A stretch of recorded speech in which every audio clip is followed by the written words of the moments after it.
whenever I've had a film that has not succeeded, uh, it's been it's been hugely disappointing. I'm a very emotional person, and I don't hold back my emotions. So I go into grief straight away if my film hasn't done well. I cry. I'm really upset. But it's very important to grieve a loss.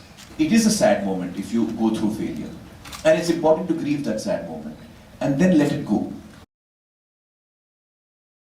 In 2018, after a streak that was considered to be unimaginable, Aamir Khan got a surprising jolt at the box office with his venture Thugs of Hindustan. The actor, who was on a monumental run of being a part of projects that were the quintessential marriage between commerce and content, could do no wrong. Such was the credibility of the star and the content he would associate himself with, that even a mess of a film like Thugs of Hindustan would open to earth-shattering numbers of 50 crores on its opening day. Many were shocked on what merit Aamir saw in the particular film. How is it that the same man who offered the public films like Dangal, PK and Three Idiots suddenly had lost the grasp of what audiences will resonate with? It was less to do with the conviction of Aamir's performance in the film doing most of the heavy lifting. It was the storytelling that was the biggest letdown, and the missed opportunity of capitalizing the first-time collaboration between Aamir Khan and Amitabh Bachchan. When failure does appear in front of a reputed and experienced star like Aamir Khan, one internalizes and processes it in their own way. Aamir Khan was apologetic about the same, as he genuinely felt that he could not entertain the audience with the spectacle that was promised, something he did so consistently otherwise.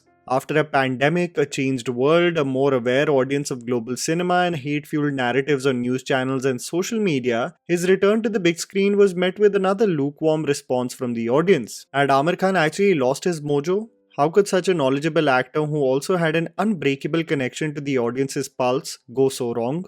How does a presumably well-made script generate such an over-the-top and inconsistent performance? While the audience may be split about the quality of Lal Singh Chadda and the sheer dedication of Aamir to the storyline and its treatment, it failed to garner the love and response that is usually associated with Aamir Khan films. Not only was Aamir's film not showered with love, it opened the floodgates of trolling and disrespecting the artist. This is where the internet takes an ugly turn, where the discourse is not about the criticism of the film, but of the individual, restricting the existence of an artist only to his previous failure, forgetting all the goodwill that the man had garnered over 3 decades, of the stories he has told, that have heavily impacted us, and more importantly, of the global representation he has been for the country that one should take immense pride in. How is it that the herd gets so ugly, I wondered, as people online started to dismiss the actor and his future in films, talking about how he is finished, has become irrelevant and old, and has lost the connection and stardom he once had just a few years ago. These are the same people who were writing eulogies on Shah Rukh Khan's irrelevance and career dying while he was on his break before Pathan, and are now writing think pieces of how the Badshah has never gone away. Paying heed to such theories, especially for a star who has endured several ups and downs ever since he made his lead debut in 1988, should be taken with a pinch of salt, because perseverance runs in most of their blood, and this notion that some trade pundits can control fate is absolutely laughable. Why does one restrict the significance of Aamir Khan just to his recent failures and controversies that are, with no doubt in my mind, blown out of proportion? It's true when they say the cyclical nature with which the news runs. The masses in India easily forget and move on to the next thing to be outraged about, but in my opinion, Aamir Khan, especially for film fans and cinema enthusiasts, means more than just petty news arguments or his recent failings. Aamir Khan took Hindi cinema by storm with Qayamat Se Qayamat Tak, and had the foresight never to restrict himself in a particular genre, a range of choices that were commendable in an era where most actors were fit into a box. Aamir would do an andaz apna apna as convincingly as a Sarfarosh, and this is precisely what audiences associated with his films, a case of movies mounted commercially well and either contributing pure entertainment or something compelling to ponder over.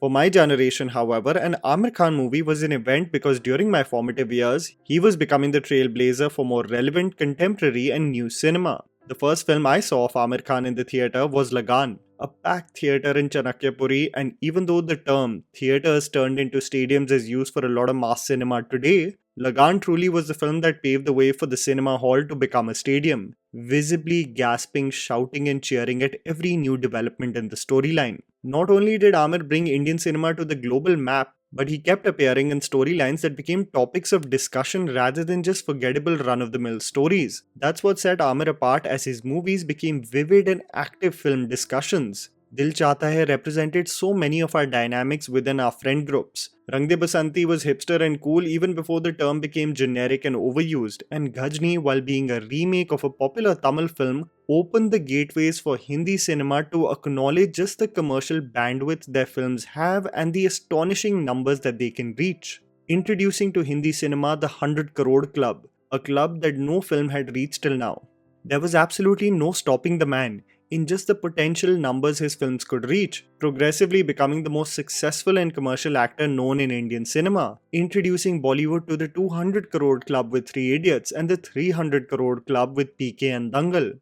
How does one absolutely forget the impact Aamir Khan has had on Indian cinema, of the smart choices he has made as an actor, of the movies he has backed as a director and producer like Tare Zameen Par, Peepli Live and Delhi Belly? This notion that a break from films equates to an irrelevance of a star is the same social media bandwagon that everyone jumped on to dismiss any possibility of Shah Rukh Khan returning. That too with the biggest hit Hindi cinema has ever seen. In an article by Subhash K. Jha on First Post, he had quoted Aamir Khan's close aide saying that after Thugs of Hindustan that he cannot afford to do a Dilip Kumar in the day and age. The context being that the legendary actor had taken a break in the early 90s only for his film Killa to be a disaster at the box office. Dilip Kumar inferred that this was a sign that his time at the films was up.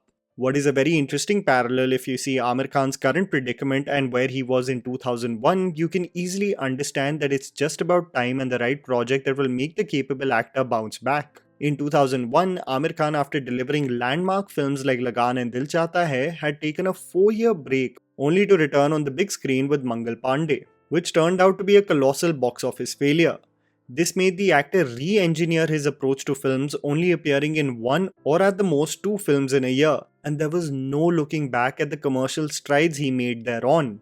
If a Shah Rukh Khan can return with such a loud bang after a 4-year gap, there will definitely be a perfect film packaged just right that will have audiences thoroughly excited and genuinely interested when Aamir returns on the big screen. Is it going to be him sitting on the director's chair? Is it going to be an edition of the spy universe? Is it going to be something we can't even predict? We don't know. But what I can say is that the man has restored my faith in the ability of Hindi cinema to cause strides globally over several years, and there's no doubt he might have the capability to do the same in the near future. And that was the video, guys. Write down in the comments below what you think about the current predicament Aamir Khan is in and whether he will return with a bang. Please don't forget to follow me on Instagram, the handle's right in front of you. Follow me at JammyPants4. Also, please support us by smashing the like button and subscribing to our channel for weekly content ahead. Thank you for watching. कौन कहता है कि आसमान में छेद नहीं हो सकता? एक पत्थर तो तबीयत से उछाल के देखो यारो।